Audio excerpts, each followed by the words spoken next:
Donc ici, je vais toujours voir la saisie sur salaire, toujours en Belgique. Trois choses à savoir pour faire valoir vos droits. Bon, ils expliquent ici, j'ai déjà parcouru ça dans une des vidéos en détail. Ici, je vais m'intéresser juste au tableau et mettre une rémunération donnée. Alors, je vais faire en sorte que la personne touche un salaire de, on va dire, 1400 euros net. Et donc, il faut se référer à un tableau que voici. Bon, il faut prendre la première colonne et la seconde parce que c'est le salaire. C'est une saisie sur salaire, puisque là, c'est les allocations. Donc, la dernière colonne concernant les allocations ne va pas m'intéresser. Donc, inférieur à 1149, de 1149,01 à 1235, de 1235 à 1362 et de 1362 à 1490. Ici, c'est supérieur à 1490. Alors là, c'est 0% de la tranche, ça fait 0.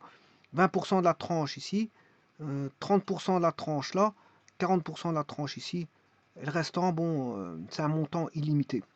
Alors, je vous ai dit que j'allais prendre un salaire de 1400, voilà, ou 1396. Voilà, j'ai déjà un montant ici. Ici, j'ai un montant, je vais calculer avec ça. Moi, je voulais calculer avec 1400.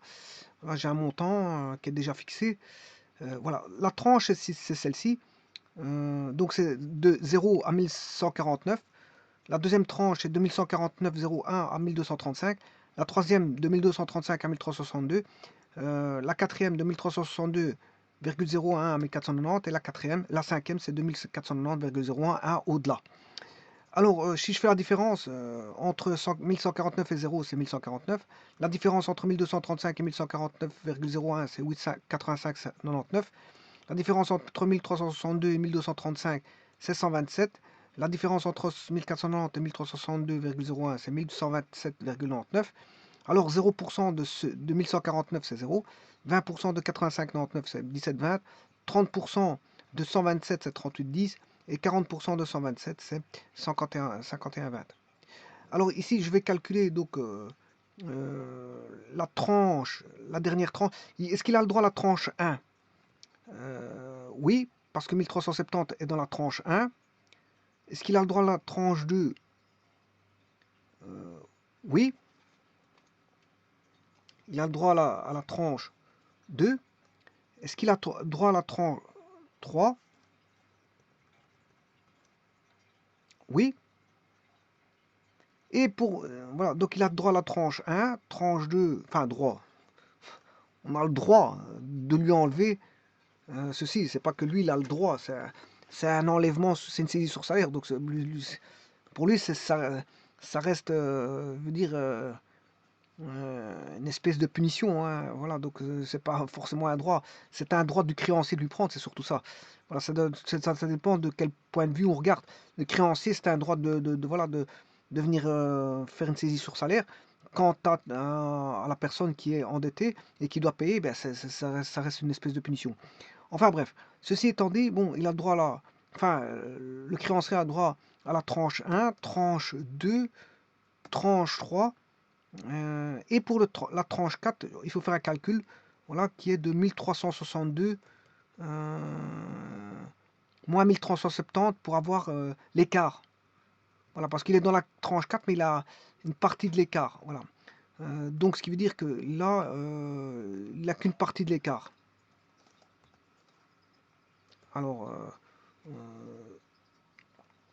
de combien? Ben, la tranche 4 est à 40%, mais il est à 8,95. Hein. Voilà. Donc, la tranche 4 est à 40%. Donc, on va faire 0,40 fois les 8,95, parce que c'est l'écart qui reste. Ben, là, c'est égal donc à 3,58. Voilà pour Et alors, la tranche 5, il ne l'a pas. Donc, il n'y a pas de tranche 5. Alors, si vous voulez le traitement pour la tranche 5, je l'ai déjà fait dans une vidéo précédente. Hein. Pour un montant supérieur à 1490, je l'ai déjà fait. Il y a déjà une vidéo qui a été faite. Voilà, j'avais pris un salaire de 1700, je crois, je ne me rappelle plus. Mais voilà, je traitais le cas de figure là. Ici, il suffit d'aller rechercher voilà toutes les tranches pour lesquelles le créancier a droit, et de voir l'écart pour la dernière tranche en faisant une soustraction. Voilà, 3,58. Voilà, 3,58. Alors, ce qui veut dire qu'ici, le montant qu'il a le droit de prendre, c'est 1376 moins les 58,88. Ce qui veut dire que la personne recevra un salaire net de 1312, puisqu'on lui a retiré. Voilà, ici j'ai pris 0 enfant en charge. Alors maintenant, supposons qu'il ait un enfant à charge. Alors maintenant, en cas de non-paiement de pension alimentaire, il doit tout payer, hein. La saisie peut se faire sur le salaire complet. Alors pourquoi? Parce que c'est indiqué ici, c'est les lois qui sont comme ça. Voilà, à noter qu'à partir du 1er janvier 2021, le montant saisissable devra être diminué de 71 € pour chaque enfant. Alors, on va regarder, on va faire une simulation pour différents types d'enfants. Mais il vous dit, de plus, dans certains cas, les limitations de reprise ci-dessus ne s'appliquent pas. En effet, la totalité du montant du salaire peut être prélevée lorsque la dette due relève d'une pension alimentaire. Alors, s'il s'agit d'une pension alimentaire, on risque de tout payer. Ou encore d'une action en paiement d'une délégation de salaire. Alors, je vous rappelle, quand on a des dettes, il y a des plans d'appurement, hein, qui se font en accord, comme un accord, et que ces plans d'appurement, s'ils ne sont pas respectés, il faut payer la totalité. Bon, ça, si vous n'avez pas respecté un plan d'appurement concernant un échéancier, un calendrier de paiement, c'est normal. Si à un moment donné vous ne respectez pas, vous risquez d'être vu comme une personne malhonnête, et donc là, c'est une plus grosse punition qui risque de tomber. Donc le tout, c'est quand on fait un calendrier, un échéancier, c'est-à-dire un plan d'appurement, il faut respecter à la lettre le calendrier, voilà, le plan d'appurement. Voilà, si on vous fait ce cadeau-là, c'est déjà bien qu'on ne vienne pas vous chercher tous vos sous, et que bon, il y a un échéancier qui fait en sorte que les dettes soient payées en partie. L'idéal, c'est de te payer en partie. Voilà, pour que bien sûr ça ne soit pas trop lourd pour le quotidien, et qu'on a toujours un petit salaire perçu. Alors, je dis que en cas de non-paiement de pension alimentaire, mais c'est toute la totalité qui peut être saisie. Bon, et là, c'est d'un commun accord, ça se discute. Bon, un avocat peut intervenir et faire en sorte qu'il y ait un plan d'appurement, pourquoi pas. Mais faites très attention à tout ça, parce que en cas de non-paiement de pension alimentaire, c'est la totalité qui risque d'être payée. Bon, alors nombre d'enfants à charge, on a droit à 71 € de réduction par rapport à la saisie. Donc ça veut dire que si dans ce cas-ci, on a un enfant à charge, mais vous voyez qu'on retombe en négatif, ça veut dire que la personne ne paiera pas. Voilà, ça retombe à zéro, parce que il a le droit. Voilà, c'est un droit qui est établi comme ceci, et donc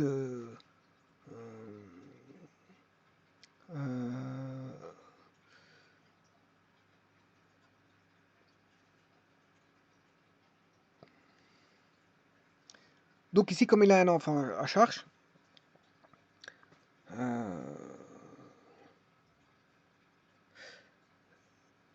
mais il ne paiera pas de dette.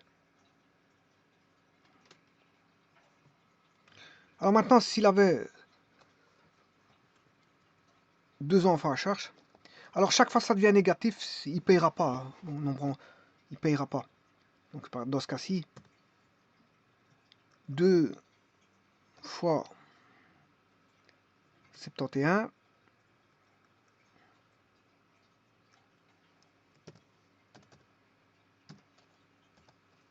voilà, ça c'est négatif.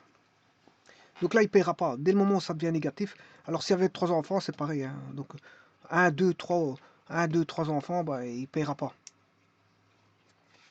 Voire même 4 enfants. Dès le moment où il dépasse les sommes, voilà, il ne paiera pas. Voilà. Alors, le premier, bien sûr, c'est pas. Ça, c'est un cas de non-remboursement, hein. C'est un cas de non-recouvrement. Les 58,88, c'est un cas de non-recouvrement d'une dette. Par contre, attention que vous risquez de payer la totalité en cas de non-paiement de la pension alimentaire. Donc tout est expliqué voilà, sur ce site-là. Hein, voilà. Ne pas confondre un recouvrement, une dette de recouvrement. Voilà,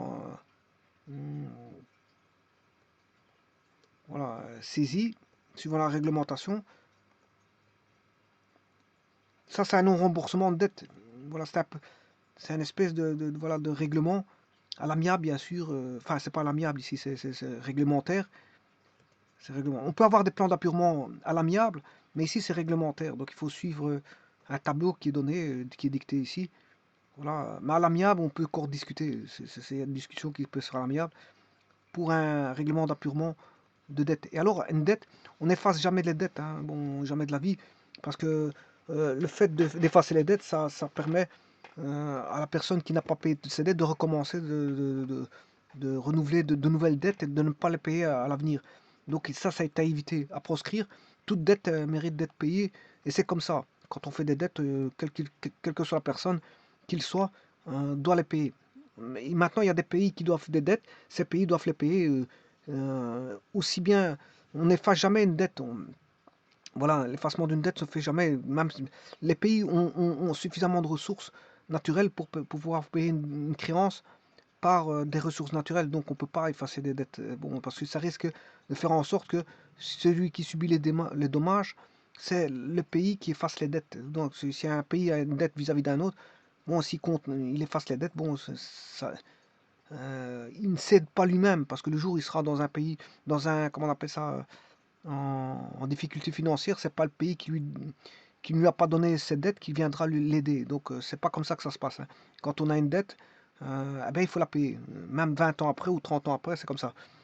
Je vous ai toujours dit, bon, normalement, les dates vous rattrapent le jour de votre mort. Donc l'héritage, avant de faire un héritage, bon, on rembourse d'abord ses dettes avant de toucher un héritage. Bon, alors ici, je vais faire un deuxième cas de figure. Je prends un salaire de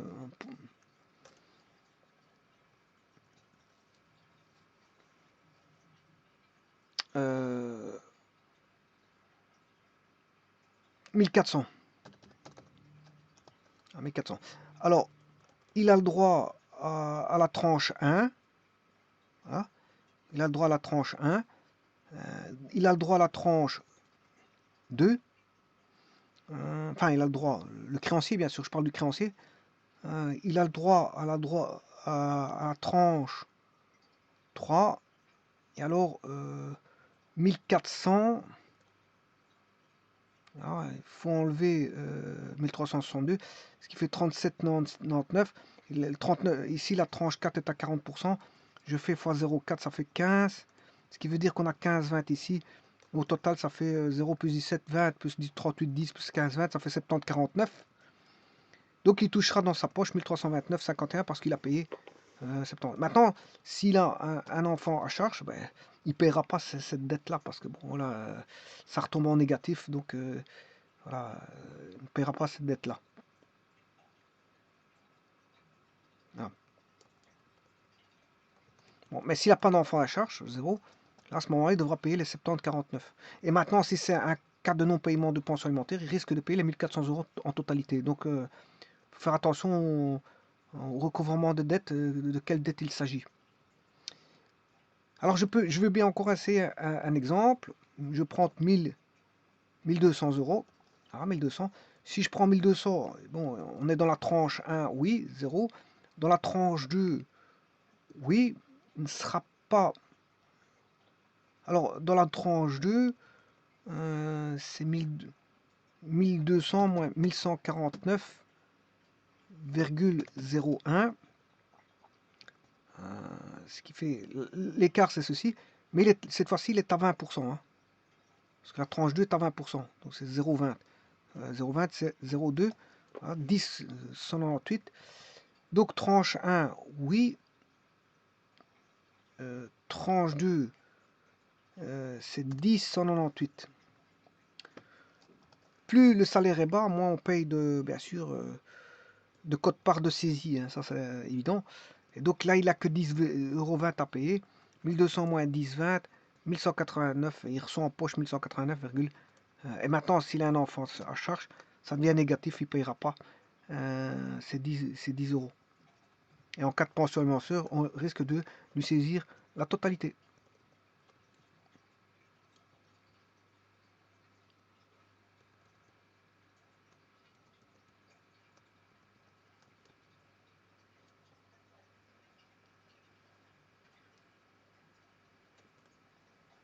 Je vous remercie.